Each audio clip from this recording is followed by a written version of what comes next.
Hello, everyone, and welcome to another Starmen Talks. Just gonna be me and David on this one. Yes, so greetings to you, our viewers.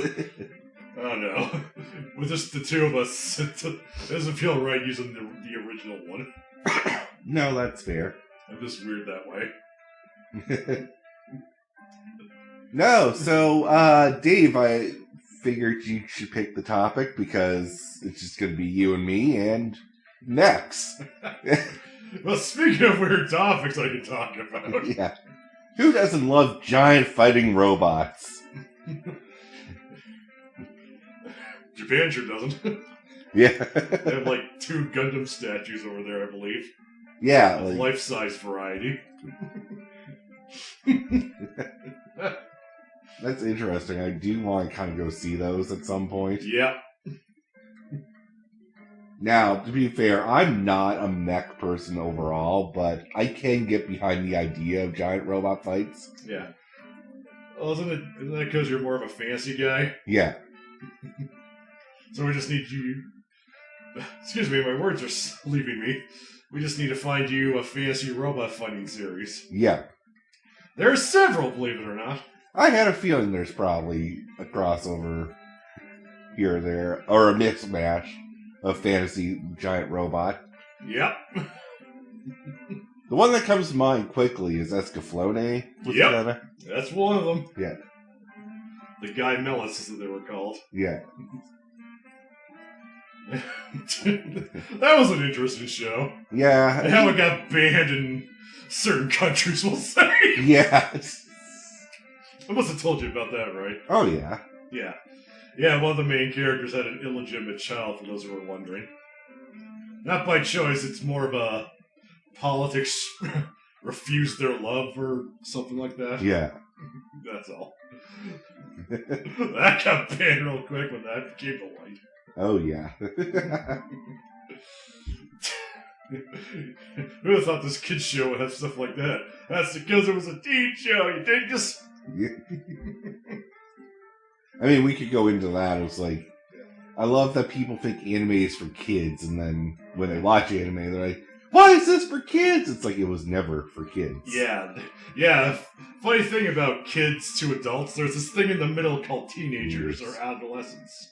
And that's what they're more pandered to. Yeah. Yeah, this is funny how that demographic doesn't seem to exist in more and not Eastern era. Yeah. No, it's sad but true. So weird. Anyway, that's not what we came here to talk about. No, I want to see some giant robot fights. Yeah! Fantasy giant robots. Well, any giant robots, really. I can get behind, like, Gundam and that. I just don't like the military politics of Gundam. That's understandable. They really try to hammer that down. That and the horrors of war. Yeah. Like, I get it. War is bad. You said that, like, 5 episodes ago. Well, it's not so much war is bad, it's just, well, but it's more like it brings out the worst in people. Yeah. Like, I think I might have mentioned that before with you. Not in this, but... Right? Yeah. How in the original universe, Universal Century, which is like an ungodly amount of history to it, it had those beings called new types in them, right? Right. Those are the psychic kids, or am I thinking something else? Psychic is the best way I can describe them. It's more like something else. Yeah. It's like they're able to communicate with their minds and their hearts. Right. Sort of thing. Also, it gives them awesome reflexes. Yeah. Perfect for space combat. You know, when you have to worry about attacks from below you. Yep. And above, sometimes. Yeah. No, I just remember that scene from the original one, you know? The attacks come from me. From below? Yeah, you're in a 3D space now. Yep. Well, to be fair, the guy was a civilian, so... Yeah. But, yeah, I know, right? It's like, oh, great, we got we got this whole other dimension to worry about. Yep.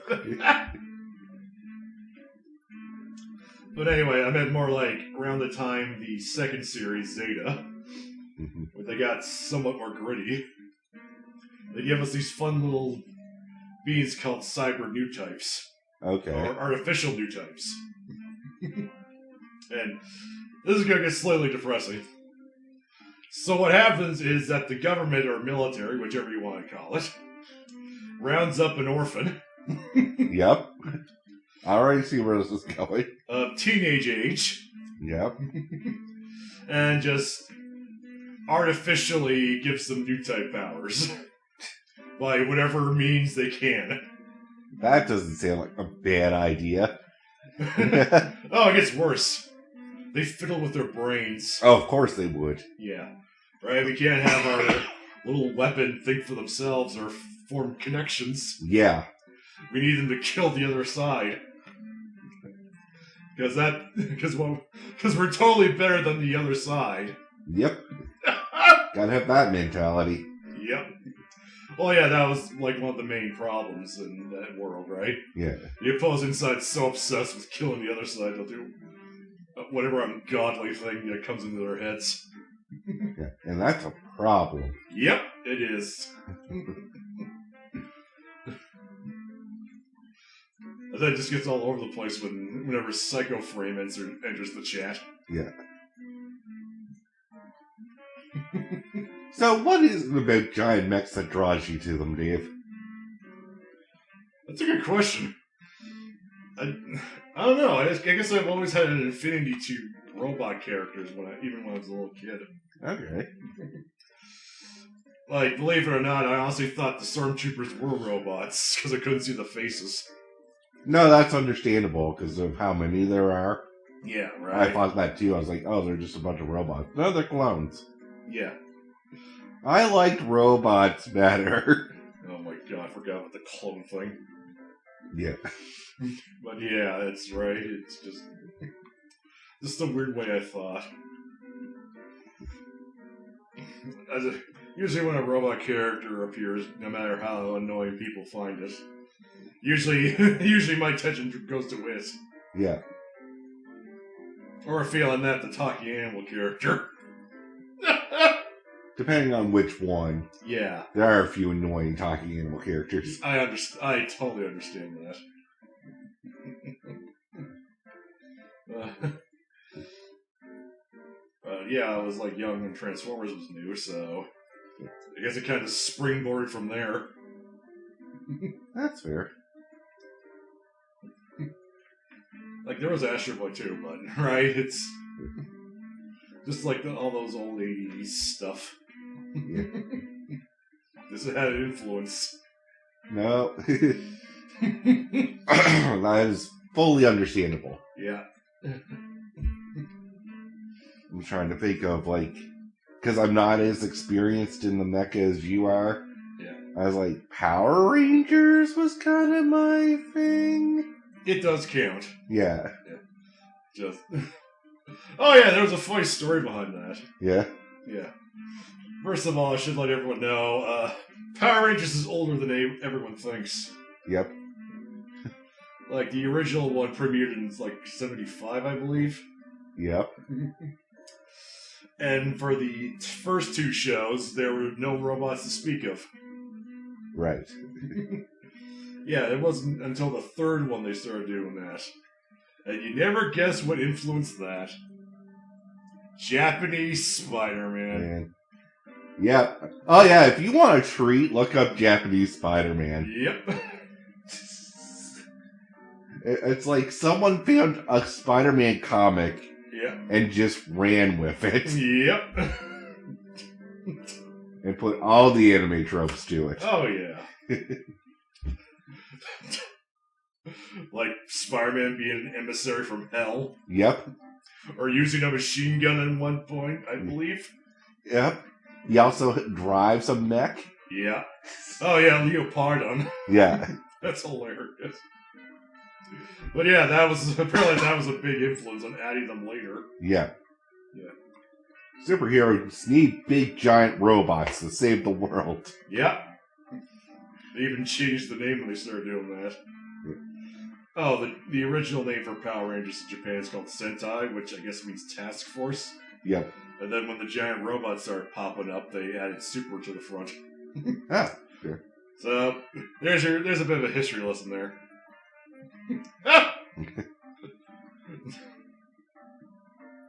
Though it is amusing that it took until the 90s for one of those to make it over. When you think of it. Fair enough. Now I have one last question for you. Oh, sure. Craziest weapon on a mech that you've seen? Because they get kind of nuts. I guess it depends on what you mean by crazy or inappropriate. Okay, not inappropriate, because I've seen some of the inappropriate ones. But, like... Sorry, I had to go into that for a quick second. Okay. I'm going to challenge you here for a quick second. There's this one that has an attack called the Big Blast. Oh, boy. And... Okay, it's not where you think it is. It looks like it's on the crotch, but it's above it. Yeah. Where the belly button is. Okay. Because no one seems to know where the crotch is on a person anymore. But it gets a stronger version called Big Blast Divider. Oh, no. Yeah, it's just like the big missile, but the front pops off and a bunch of other missiles shoot out. Yep.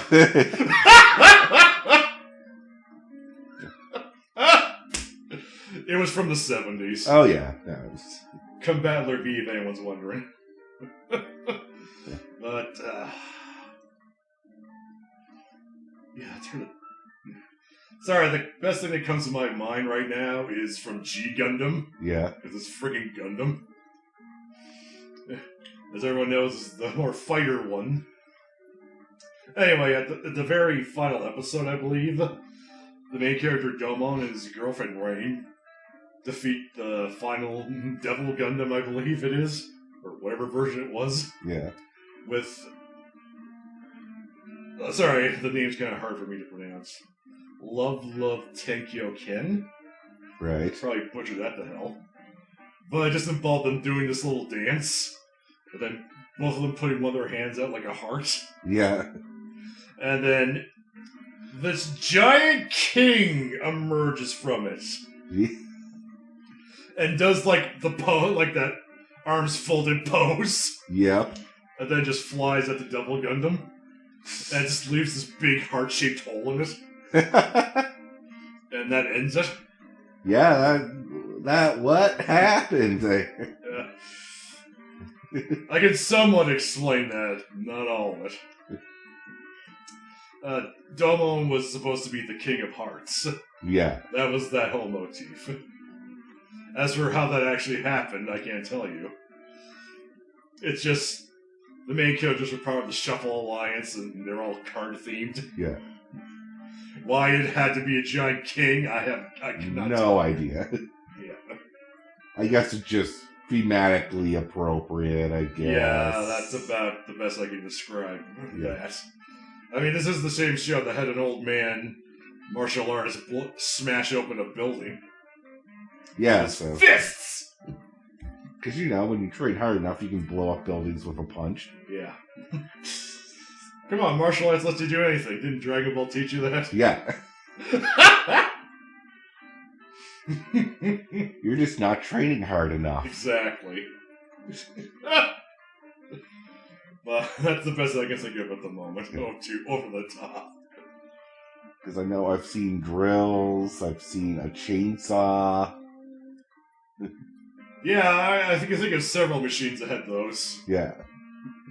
And I was like, what is the point of the chainsaw? Yeah, I'm trying to think that myself. It's like, I can think of a few machines that had those, like a double chainsaw or something. Yeah. As for drills, I believe you can blame Ghetto Rebel for that. Yep. One of its forms had a drill arm. Yeah. And it just kind of ran with that in later ones. Or I don't know, guess a lot of people just love the drill. Yeah. I mean, it does look brutal when you, like, actually jab it into something. Oh, yeah. But the whole thing is you have to get close enough to jab it into someone. Yeah. Well, super robots are all about getting close and just whooping you. Yeah.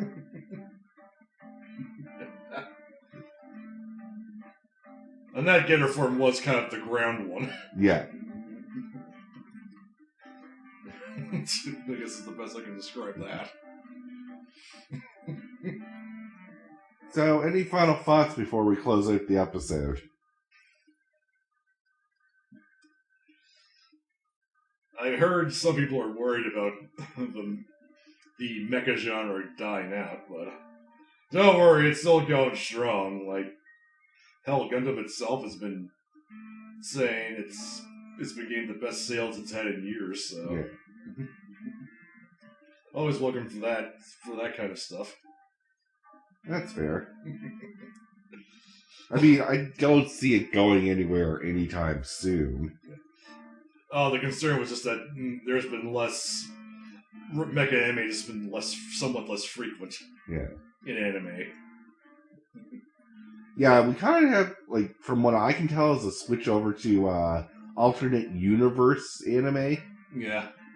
Where buddy or character from real world is put into new world. Would you believe a mecha? I'm pretty sure, I could be wrong, but there's very little evidence against this, but there was a mecha show that did that first. Oh, I believe it. Yeah. Yeah, or a Battler Dunbine. Yeah. You get sent to a fantasy world, you get bug theme mechs. Nice. In medieval fantasy land. Nice. Wanted to bring that up. But I think with that, though, we'll call the episode here. A bit of a shorter one, but yeah. If we want to go more on mech, we can do another episode. Sure. But until then, have a good one, guys. See ya.